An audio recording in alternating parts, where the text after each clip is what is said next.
कोथिंबीर घेतली आहे निवडून. आता हे कांदा घेतलेला आहे. आता आपण हा कांदा चिरून घेऊया.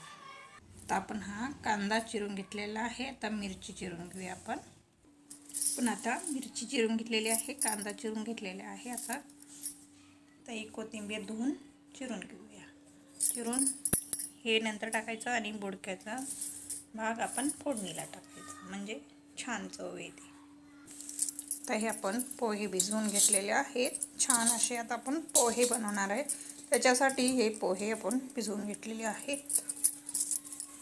पोहे करण्यासाठी कढई ठेवलेली आहे, त्यात आपण शेंगदाणे भाजून घेऊया. आता आपण हे शेंगदाणे छान असे भाजून घ्यायचे.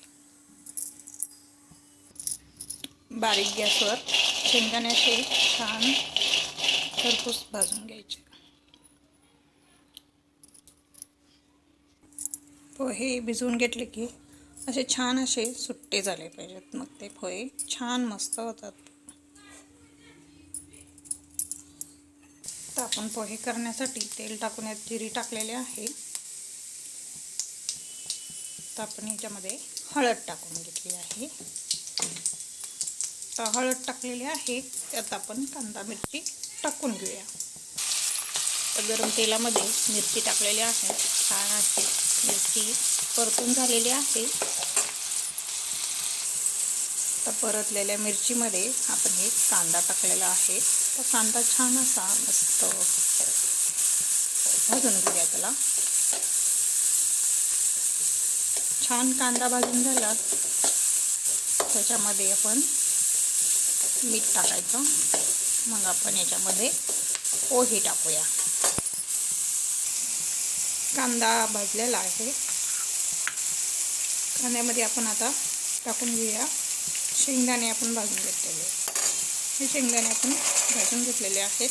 आता तेलामध्ये गरम करू.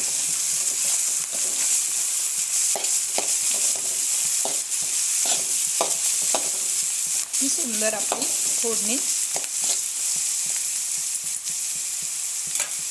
मस्त.